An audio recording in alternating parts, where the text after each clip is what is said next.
True love for your art is eternal. It is not a deception of being in love with money or fame.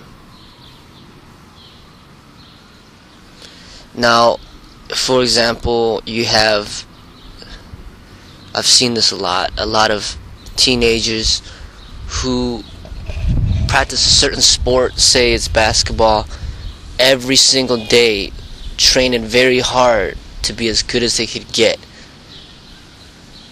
They train for many years, they make the junior high team, they make the high school team, they're looking to make the college team, but the college team is going to be a lot more difficult. But they train very hard to try to make it.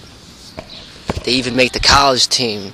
They train even more hard or harder, and many years pass by of them training hard. People think that they love the sport. They think they love the sport. They try to make it to the NBA, they don't make it, and then they completely stop. They stop training hard.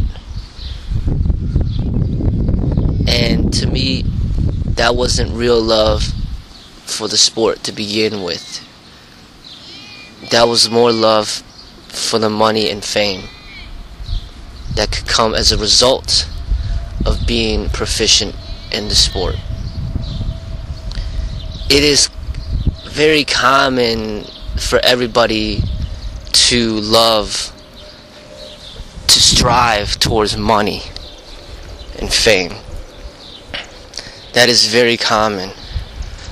But it is uncommon for people to have true love towards a certain art or anything in general. It is common for people to strive towards knowledge in which to gain a certificate so they can make more money. But it is uncommon for people to strive towards knowledge just for the simple love of striving towards knowledge. So people get confused and they think that they love the arts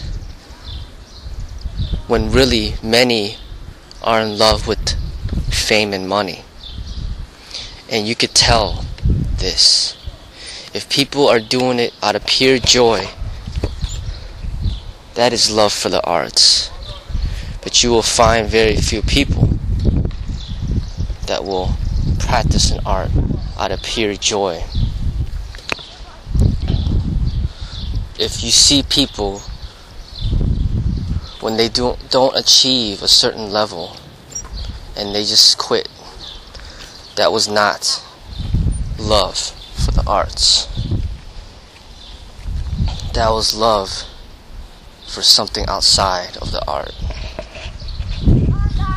You could have a parent give birth, or parents that create a child in order to love the child, care for the child, and have the child grow in which to fully express him or herself, in which to lead their own life and be free from the parents and to be truly expressive. You could have that type of loving parent, and then you could have another type of parent who is having the child in which to exploit, control, and enslave the child, with the whole mentality of viewing the child as an investment, as a way to have the child watch over them as they get old. They want to create the child to have the person enslaved, to be a nurse or to be a caregiver, so then they can live in comfort as they grow old and age. That is two different mentalities from a parent that has a child. One is out of love, and one is out of control and exploitation, and just a way of extending themselves, a selfishness, a way of thinking about themselves and not of wishing to truly share. And the same thing goes with a lot of things in life. Same thing could go with a martial arts instructor who could train a disciple for the sole purpose of gaining fame for himself, of gaining fortune for himself, training the disciple, using the disciple as a way to be well known, to get famous, and to get money. Or you can have a martial arts instructor who truly trains the disciple to better himself and to be himself and to express himself and to eventually be free from the martial arts instructor, to be independent, to be truly independent. It's not easy to find somebody that will teach in that true way,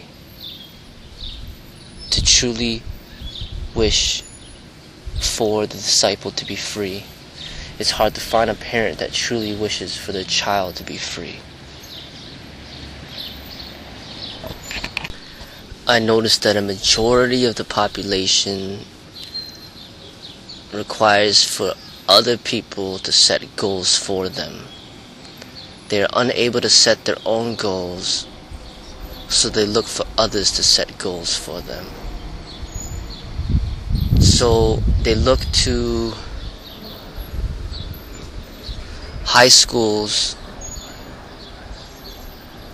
telling them that they have to graduate in order to reach this certain level of knowledge. They look to universities to set the standard of what they have to do to reach this certain level of knowledge. They look to martial arts instructors to set the standard to reach a certain level. People look to fitness trainers to set the standard of what level of fitness they should achieve. Everybody's always looking for others to set goals for them. Rarely do they develop the ability to create their own goals, and rarely do they go beyond that, in which to be spontaneous and live with no goals, but to just simply live. Few people can do that. To no longer strive, but to just live spontaneously without effort, and then to progress without effort.